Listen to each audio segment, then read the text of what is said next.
A few years ago, I made a mass production of one of my favorite puddings. It's a pudding that I call Kris Kringle bread pudding, and it makes an irresistible handmade gift for the holidays. So I'm going to start with the custard. We have 5 cups of heavy cream that have been brought to a simmer. Add 2 cups of half and half to the heavy cream. 3/4 of a cup of vanilla sugar. You can't have too much really good vanilla in this particular pudding. So 3/4 of a cup.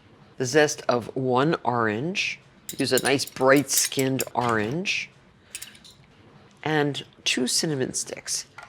And to add a little bit more vanilla in case the sugar isn't strong enough, strip 2 vanilla beans of their seeds. And this is the way you do it. You slice lengthwise and then scrape all this little black stuff. You can put the entire vanilla pod in there too.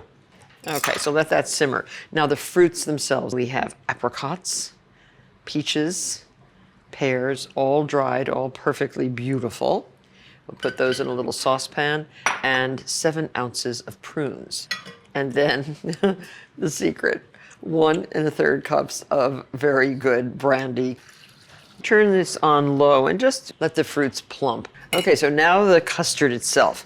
Break up 12 large egg yolks. And we want to warm the egg yolks with a little bit of the creamy custard mix. You don't want to cook these outright. You want to temper them. So we're just going to keep whisking while we add the hot cream. And if you added too much of the hot cream, you would cook those egg yolks and scramble them. You don't want to do that. I think that's tempered nicely. And we can just pour everything right back into the pot.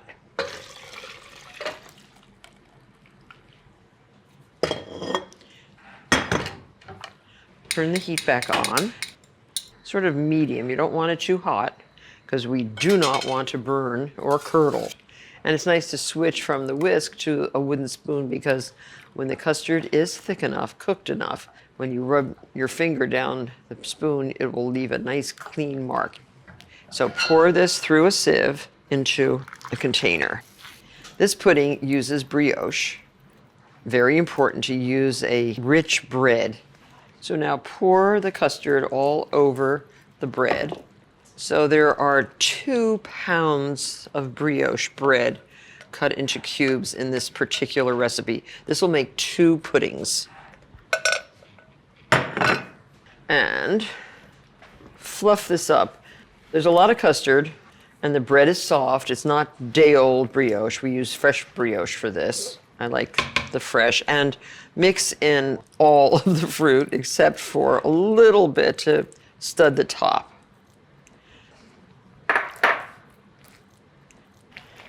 And stir this around. So you can see that this is sodden with goodness, this bread.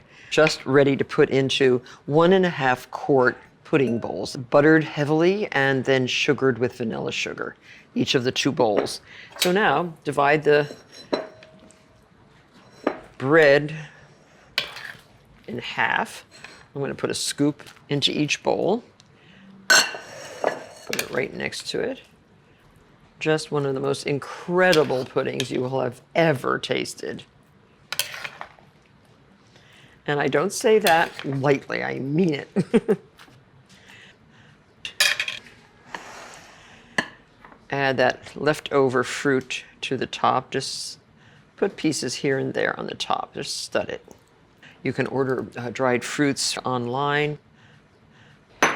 And then a little tiny bit more of the vanilla sugar on top. I would say, maybe a tablespoon more on each pudding. And now we have to cover the puddings with parchment.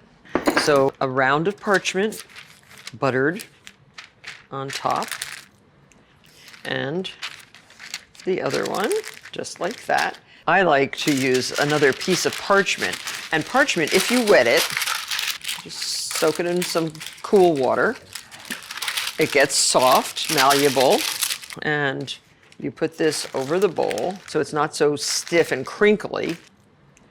So you see how nice and soft the parchment has become. Use a rubber band and just put it right over the rim of the bowl. And so you can really stretch it tightly to be ultra sure that the rubber band doesn't snap in the hot steamer.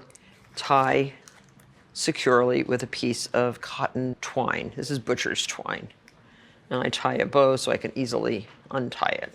There. So once these have sat for 20 minutes so that all that custard is absorbed into the brioche bread really nicely, put this in a roasting pan that has hot water in it at 350 degrees, 1 hour. Then you uncover the pudding and bake until it's completely set, about 30 minutes more, and it'll get a nice kind of brownish top. So now these are the finished puddings.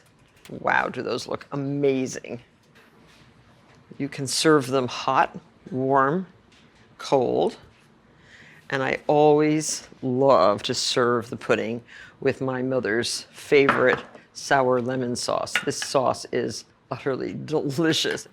And then just dig in. Oh, it is so light and so fluffy, so flavorful, and so delicious. So there's your pudding. Another tiny bit of lemon sauce. And devour. Enjoy.